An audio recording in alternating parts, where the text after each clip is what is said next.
The dark cosmos. Stay cosmic. The barn was the biggest building on the farm my friend Martin and his family lived at. Martin and I go back a long while. We became friends during middle school when he lived in a boarding home and attended my school for a year. The two of us bonded instantly. Neither of us was popular. Martin was the new kid in class, and well, I was a bit weird. "Hey Gregor, you want to visit my family's farm in the summer?" he asked me one day out of the blue. I accepted instantly. I'd grown up a city child, born and raised in the concrete jungles that were once called East Berlin. Living there was almost suffocating. Rows upon rows of Soviet-style apartment buildings stretched on forever.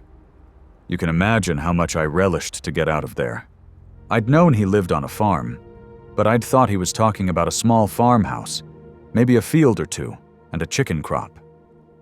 I was in for a surprise, a big one. He and his parents picked me up at the local bus station, and the moment we reached their property, my eyes grew wide. It was so huge. We drove past endless cornfields. Once we reached the actual farm, there were more buildings than I could count. It turned out that Martin's family weren't your typical small-time farmers. No, they were big corporate farmers. They owned a whole fleet of tractors, harvesters, and other vehicles. The chicken crop was a monstrosity that reminded me more of a factory than a home for animals. It was only dwarfed by one other building. The barn. I understood why when Martin showed me the herds of cattle they kept on the meadows. There must have been hundreds, if not thousands of them. It was nothing short of impressive. While I stayed over, I also got to know the rest of the family. There was Uncle Max. He was the picture book example of the odd uncle. He always pulled jokes, had collected an assortment of musical instruments, and spent most of his days by himself. To be honest, he didn't seem to belong on a farm at all. His grandpa was the kindest yet biggest man I knew. He wasn't fat. He was stout, steeled by a long life of farming. The old man was a pure traditionalist. Work the fields, take care of the animals, rinse and repeat. His motto was honest and hard work. And that, he said, was how he made the farm what it was today. Martin's dad was the polar opposite. Not in regards to hard work, mind you, but in his ideas about farming. The man was always looking for new technological improvements, new fertilizers, specialized crops, modern farming equipment, you name it. That was his world.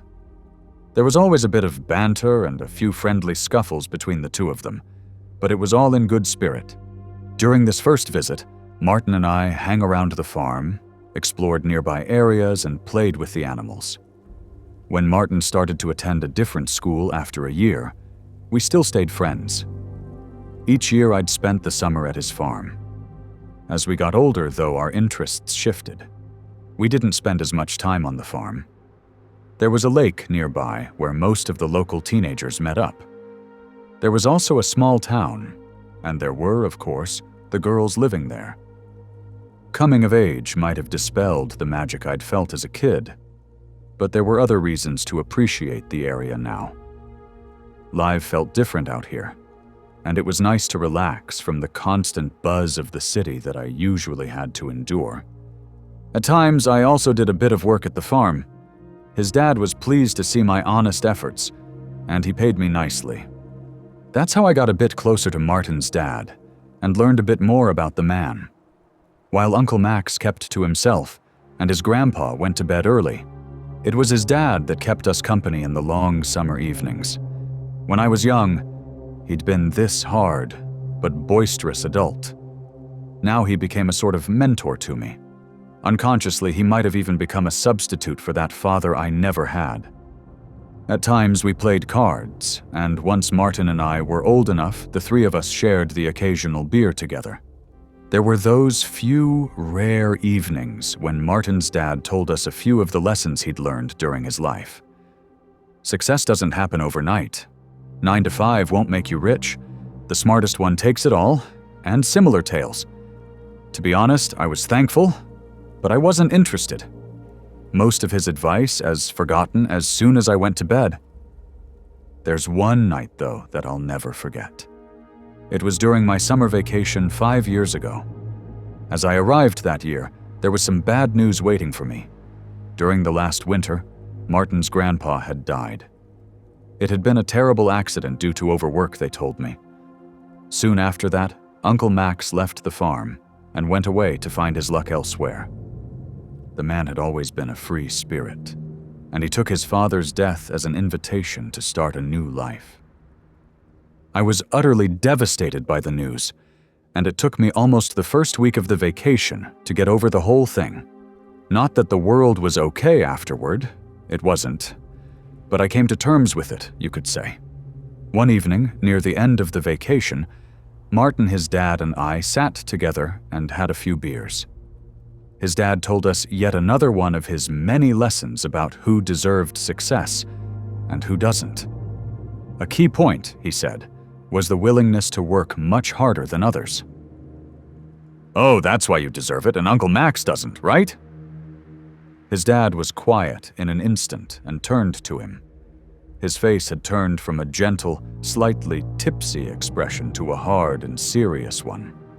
His blue eyes seemed cold and almost piercing as he stared at his son. I inhaled sharply because I'd never seen the man like that. "I told you never to mention that name in our house again," he pressed out, and I could tell fought hard not to yell at his son. "Yeah, sorry, Dad, I didn't mean to—" "Damn right you didn't!" he now yelled, bringing his fist down on the table. "Why don't you ever fucking listen? How many times do I have to remind you?" With that, he got up and stared at his son. "Well, how many times? How many freaking times until you learn?" "Dad," I said, And of course that makes it all right. That's exactly how Uncle Max always acted. I should— "Stephen, come on. The boy didn't mean anything by it," Martin's mother said, who'd entered the room due to the commotion. I could see the fear in her eyes. For a moment, Martin's dad just stood there. His face was red, his eyes cold, his whole posture was tense, and he seemed to burst with anger. I saw how his hands clenched and unclenched. Any moment now, I thought, he'd be striking out at Martin or even his wife, but then he leaned down to Martin. He reached out for his son's face and brought it close to his own. "I guess he really didn't mean a thing," he said to his son, his eyes cold as ice. "Right, Martin?" "Yeah, Dad. I swear," Martin said in a low voice. For another moment, he held his son's gaze before he turned to his wife and followed her from the room. For the next minute or two, neither Martin nor I said a word. While we finished our beer, I couldn't help but watch the door frame. I was anxious that his dad would come back. In the many years, I knew the man. I felt so many things for the man. Now, I felt only one thing: fear. It was the next day when Martin and I were off the farm that he told me what had happened between his uncle and his dad. There'd always been a bit of bad blood between Uncle Max and his dad. While his dad spent all his time helping out on the farm, trying to find ways to improve the many tasks, Uncle Max never did a single thing. Sure, he'd attended university, but most of his time was spent with women or attending parties. Once he'd graduated, though, he moved back in at the farm, busying himself with his own interests. The situation escalated after Martin's grandfather died. It was evident to all that the farm was supposed to go to Stephen, the older of his town sons. It was the natural thing to do. That was until his will was discovered. In it, Martin's grandpa spoke out against Stephen and in favor of Max and left the farm in his possession. Max supposedly didn't care a bit about the farm. He told everyone that he planned on stripping it and selling everything. Stephen tried hard to reason with his brother, but Max didn't budge. It was by sheer chance that a lawyer cross-checked the will and discovered it to be a forgery. Stephen had no doubt who'd done it. Everyone else's doubts evaporated when Uncle Max vanished overnight. There was an investigation, of course, but Max must have fled from persecution as soon as he'd been found out. By then, he'd up and vanished, taking quite a part of the family funds with him. It was all due to his dad and his hard work, Martin said, that the farm was what it was now. One thing Martin overheard was that Max was responsible for their father's death. His dad thought Max was after the inheritance.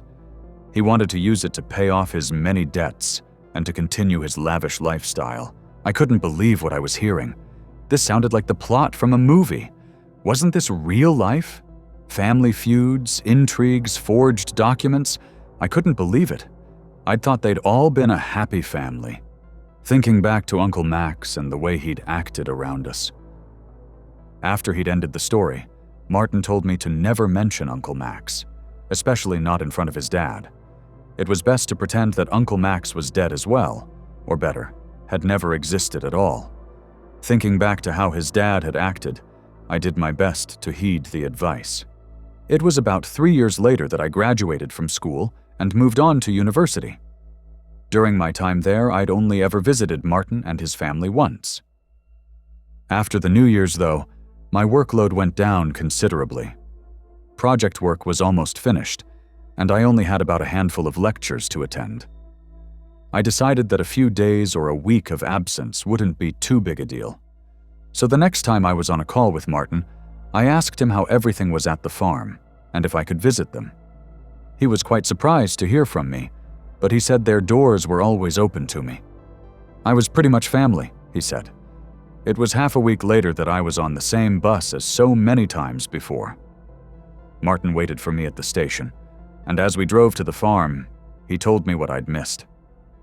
He started to tell me a couple stories about mutual friends in the nearby town, followed by some news about the farm. His dad had always been interested in new technologies. For the past years, he'd been looking more and more into genetically modified crops and livestock.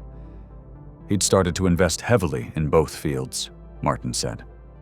A big payoff was that he was willing to send Martin to study genetics at university. Martin was really excited about it. He didn't mind working at the farm and all that, but he'd always hoped for other opportunities. This seemed to be it. I was quite happy for him. We arrived at the farm about half an hour later. It looked so different in the winter. It was almost depressing to see the harvested fields and the empty meadows all around. All those thoughts vanished the moment I met Martin's parents again. They greeted me warmly and were genuinely happy to see me. They asked me all sorts of questions and how university was going. In turn, I asked them about the farm. I was particularly interested in this new direction they wanted to go to. Martin's dad, though, told me they still had a long way to go. He hoped to really get the ball started once Martin went to university. I was quite intrigued, but also exhausted from my long journey. In the end, I went to bed early the first day I stayed there. It was on the second day that Martin and I went to the town nearby and met up with some of our old friends. It was nice to hang out with the people there. Things were a bit different out here, simpler. Not everyone was online all the time or glued to their smartphones. Due to the lack of social media, people seemed to actually be more social, more genuine. It was quite ironic. Now, don't get me wrong, WhatsApp and Facebook were a thing.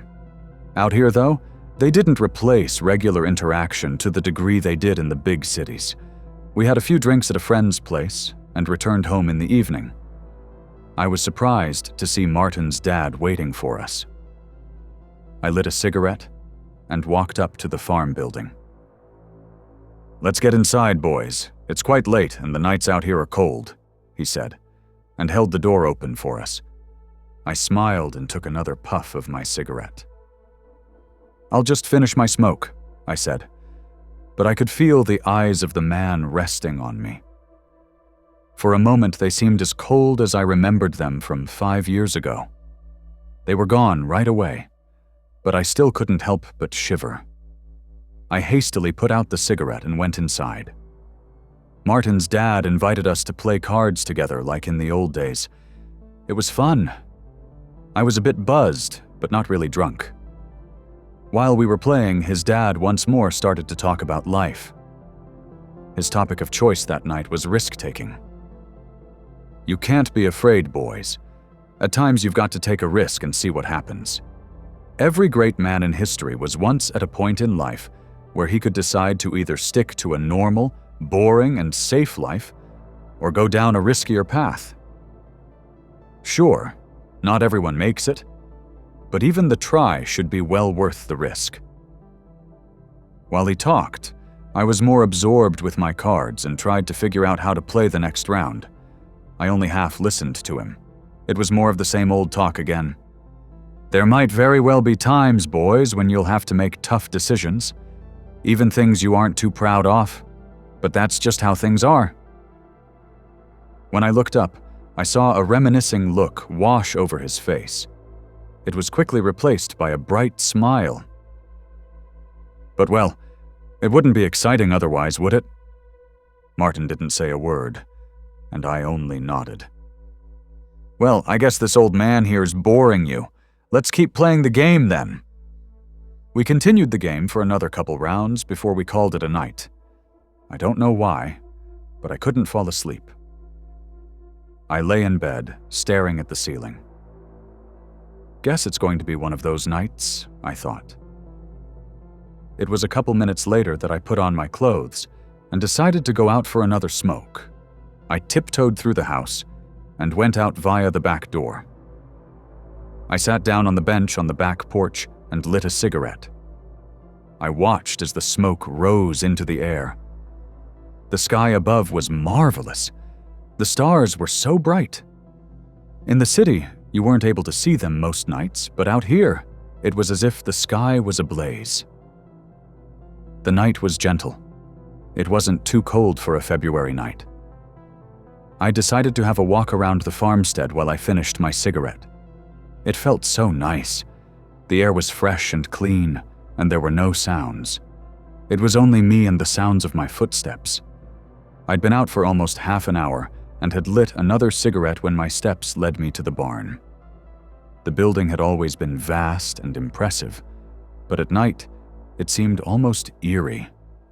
It looked like a dark abomination, grown together from wood and plaster. As I got closer, I noticed various additions to the building. It was most likely related to the new interests of Martin's dad. As if the building needed to be any bigger, I thought, shaking my head. I looked away and let my gaze run over the wide farmstead when I heard something. At first, I thought it was my imagination, but I heard it again after half a minute. It was quiet and faint, but it sounded almost like an animal. I looked around to see if some wild animal was nearby, but I was all alone. I waited and listened carefully, and now I was sure that it was coming from the barn. Had some predator snuck inside? Maybe a fox or something? Or it might be that some of the cattle had hurt himself or gotten loose. Whatever it was, I couldn't ignore if there was any trouble. A minute later, I opened one of the small side doors and ventured inside. I walked along rows upon rows of cattle, stepping as lightly as I could. There was nothing wrong, though. All was quiet, and the animals were resting or sleeping. Yet, here it was again. For a moment, I tried to pinpoint the location, but the sound was way too low, almost muffled. I looked around, but none of the cattle seemed agitated. Maybe I actually was imagining it. Once I reached the edge of the barn, I was about to give up and turn back. Before I'd taken more than a few steps, I heard it again. This time I was sure it had to be coming from behind me. I looked around, baffled. Was it coming from outside after all? At that moment, I noticed a small metal door. When I pushed it open, I realized that it led to one of the many additions of the barn. I stepped inside and found myself in a half-empty room. Shelves lined the walls, and there were a few empty containers. But that was about it. It was clear that the room was still being constructed. Where the hell was it coming from? As I stepped forward, though, I noticed that my steps sounded a bit strange, almost as if the floor was hollow. After a bit of walking back and forth, I realized that it was only a particular spot where my steps sounded strange. I took out my phone and searched around. Finally, after a long minute of searching, I found a small opening in the floor. There was barely enough room to put my fingers in, but when I did, I realized that I could lift part of it. Don't tell me. Was this a trapdoor? As I raised the trapdoor, I found something below. Once I'd opened it completely, I stood in front of a dark hole. I stood there, not sure what I'd found. I couldn't suppress the urge to look back over my shoulder. Had I found a hidden place? I almost jumped when I heard the sound again. Now that it was louder, it almost sounded like a wailing of sorts. I stared at the dark hole in front of me. Now I at least knew where the sounds were coming from. They came from down there. I carefully held out my phone. "You've got to be kidding me," I said to myself. What I looked at was a metal ladder that led down a long shaft. As I moved forward and gazed down, I could actually see a low light down there. There was a sort of corridor down there. What the hell kind of place had I found here? Most important of all, what should I do? This was none of my business, wasn't it? What right did I have to go snoop around on the farm? Those people were like family to me. Forget about it, whatever it is, and go back to sleep, you idiot, I told myself. Just pretend it never happened. I could tell everyone that I heard something while I was out for a smoke, and that's it. I was about to put the trap door back in place, but the longer I stared at the ladder, the more curious I got. I'd half lowered the trap door back in place when I cursed and pushed it open again. I got goosebumps about the whole thing. Once more, I turned back towards the barn to see if anyone had noticed that I'd stumbled upon this place. No one was there. Finally, I took a deep breath, called myself a dumbass, and started my descent downwards. Once again, curiosity had won over reason. With each step further down, I grew more anxious and antsy. Why was this shaft here? Was it some sort of old tunnel? Was it a bunker they'd built in case of a catastrophe? No, that made no sense at all. This was not America. My mind conjured up scenario after scenario, each more outlandish and stupid than the last. Suddenly, I heard the wailing again. I almost slipped off the handle and barely held on to it. It really was much louder now, and much creepier. It sounded almost human. For a moment, I had to take a deep breath and tell myself to calm down. For a while, I listened for steps down below or any sign of movement, but everything had turned quiet again. I continued my descent undisturbed. The moment I entered the corridor, I felt a drop of sweat running down my forehead.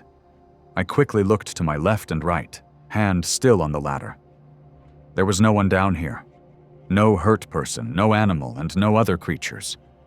The origin of the wailing, though, was still a mystery.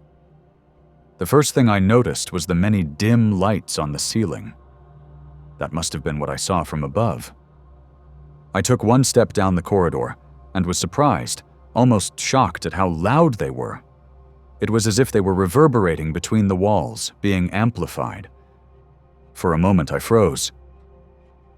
What the hell was I even doing down here? A part of my mind was still appealing to me to get out of here, but my curiosity was much stronger and urged me on to explore. Only a bit more, I lied to myself, just until I knew what this place was. Then I'm going back out of here. Taking one step at a time, I inched forward. I'd crossed no more than a few meters when I saw a door ahead of me. When I reached it, I saw how big and heavy it was. A small glass window was inserted. As I stepped forward, I felt goosebumps on my arm. What the hell was this place? I had to press my face against the glass to see what was behind. I saw straw, a trough, and then on the other side of the room, the biggest and fattest pig I'd ever seen. It looked unreal, almost comical. a satirical twist of a normal pig. The creature seemed to be sick. Its tongue was hanging out, his eyes were only half open, and it seemed to breathe heavily. I wondered if purely existing was exhausting for it. I stepped back and whispered a, "What the fuck?" Genetically modified livestock. The new direction Martin's dad wanted to take the farm into. Hadn't he said they'd barely gotten started and that there wasn't much to talk about yet? I was torn from my thoughts as I looked on and saw other, similar doors. "Don't tell me," I whispered. I was right. Behind each door, another, similar room filled with straw and hay waited for me. Each one held another, different type of animal. In one were chickens, much bigger than normal ones. 3 of them were dead already. In another, I saw a cow with an udder way too big for the poor creature. It was red, swollen, and sagged down to the ground. In yet another, I saw a cow that was skinny to the bone, but with multiple udders. Behind each of the doors, a new, different, twisted horror waited for me. Sheep who were entangled in each other's wool. Hybrids of different animals and strange, disfigured mutations that made my brain hurt and pushed me into a state of anxiety. As I stumbled forward, it was clear that this place must be some sort of weird testing ground or laboratory. It must be here that Martin's dad tried out different types of experiments to enhance their animals. There might very well be times, boys, when you'll have to make tough decisions, even things you aren't too proud of. The words from a few hours ago came back to my mind. Why do it down here, though? Why this hidden testing ground? It didn't take me long to answer my own question. Any animal rights organization would give him hell for this. I was sure he also broke more than a few laws by doing these unethical things down here. Either way, if anyone found out about these disgusting experiments, the farm would be done for. It must have been one of those creatures that made the weird wailing sound. The corridor was still going on, and the sound seemed to originate further down. I didn't feel like looking at more of these poor creatures. By now, I wanted to get out of here and forget about the whole thing. Suddenly, the wailing resounded behind me again. It sounded animalistic, sure, but it also reminded me of a human. I started to shiver. What the hell? I went forward to the next door, but found only another strange pig. There were only 2 doors left. One of them was empty. Behind the other was something that will haunt me for the rest of my life. The creature inside was no animal, but neither was it human. Yet it looked way too similar to a human being. It was as if the traits of different animals had manifested and grown out of it, transforming him into a weird hybrid. I saw horns, I saw a tail, a bulging gut, and even something akin to a hove. While I stared at the glass, the thing suddenly looked up and stared at me. I was frozen in sheer and utter terror and stumbled backward against the wall of the corridor. This couldn't be another one of his animals. No, what was in front of me was without a doubt a deformed human. The thing in the room stormed towards the door and started beating it, pressing its face against the small glass window. The sounds it was making, it sounded like ep, ep, ep, ep. I was still out of it, but I realized that these weren't random sounds. No, the thing in front of me was trying to vocalize the word help. I got up, and at that moment I saw something. It was a pair of blue eyes looking directly at me. They were almost the same as the eyes of Martin's dad, the same dark blue eyes and the same cold look. And then I saw the few blonde hairs still on his head. Oh God, I thought, dear God now. It couldn't be. It couldn't. Uncle Max? I brought out in a shaking voice. For a moment, the creature, no Max, seemed to concentrate heard before it tried to repeat what I'd said. It started to nod a few times before wailing anew. Max threw himself against the door, again and again, getting into a state of terrible rage. Only when the creature that was once Max finally stopped did I hear a different noise. I thought, no prayed, that it was one of the other animals. With each passing second, though, it became clear that the noise didn't originate down here. They were coming from upstairs. I started to panic right away. My hands started shaking as I heard the heart above getting closer and closer. I knew whose steps they were. It seemed Max knew too because he started wailing again and rushed to a corner of his cell. I didn't know what to do. My mind was a blank. If he finds me down here, if he knows that I saw all this, oh God. I thought about the empty room nearby and almost turned back, but then I saw a door at the end of the corridor. It was another heavy metal door, but not as sturdy as the rest. There was no glass frame on it. I rushed forward, pressed the handle, and relief flooded over me when it opened. Without thinking, I practically jumped inside and closed it behind me. The room I was in now seemed to be another storage room. There were rows of shelves behind me. They were filled to the brim with all sorts of supplies, animal food, tools, and other weirder things. I stopped eyeing them when I heard someone on the ladder. Only moments later, someone landed in the corridor. Slow, heavy footsteps made their way down into my direction. As quietly as I possibly could, I put my eye against the keyhole. Outside, I saw a tall figure. It was Martin's dad. Each of his steps was hard and well measured. He stopped at each of the doors to take a look inside. At some, he smiled. At others, he frowned. He continued on, and I soon saw that he was holding a long baton in his hand. Finally, he reached Max's cell. "Max, didn't I tell you to keep your mouth shut? Guess you don't remember, do you?" With that, he got out a key and unlocked the heavy door. I could hear the angry, yet fearful wailing of Uncle Max. "Guess I have to make you remember then." I saw how Martin's dad raised the baton and stepped inside. Even from here, I heard the heavy hits and Max's painful screams. "Do you remember now? Do you remember to keep your mouth shut? Do you?"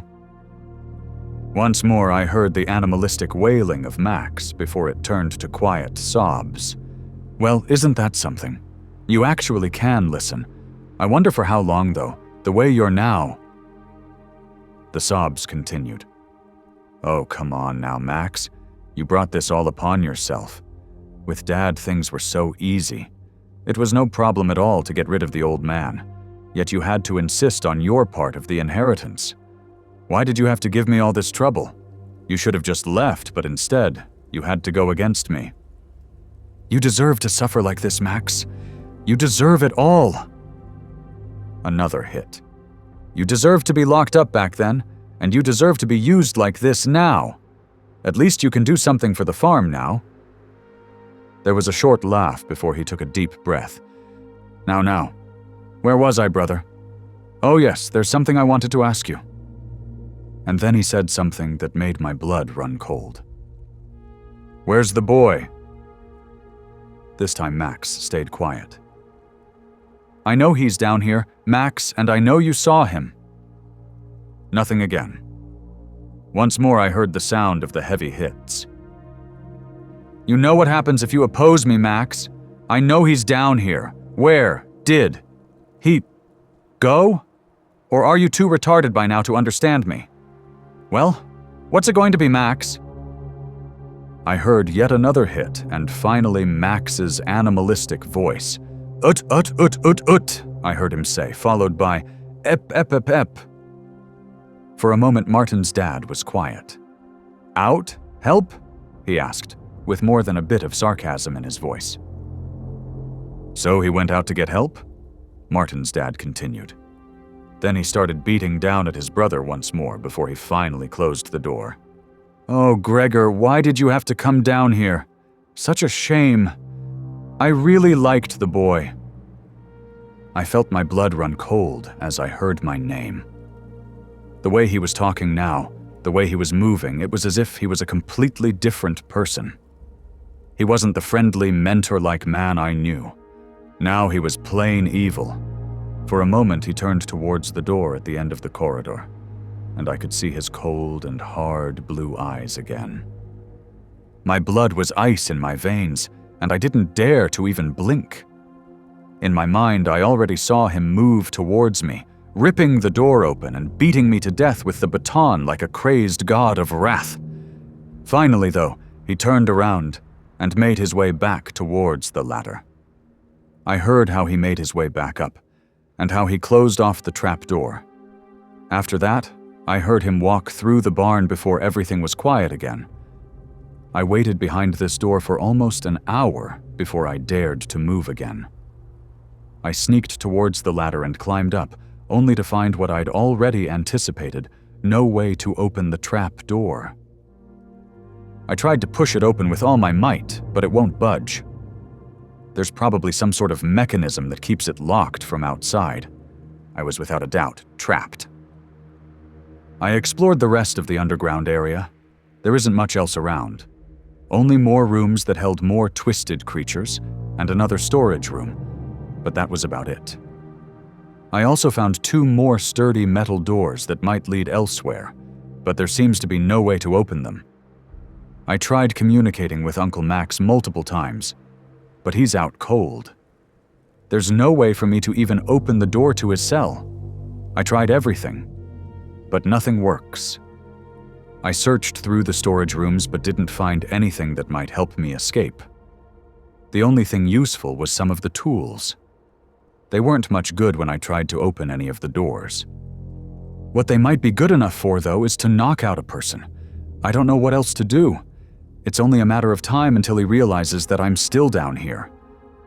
Oh God, he'll tell Martin and the rest that I left during the night, that he drove me to the bus station, and that I'm gone again. What if he doesn't just kill me? What if he... Oh God, no. My only hope is to jump him when he comes down here. That's my only hope of getting out. Oh God, I can hear him again. He's back. I can hear him at the trap door. My, Gregor, I heard him say on the ladder in an almost excited voice. Please help me. He's coming for me. Hey, Sci-Fi horror fans, thank you for tuning in. A huge shout out goes to our channel members. Your support means a lot to us. Craving for another scary tale? Click that video on your screen. Until next time, everyone, and remember, stay cosmic.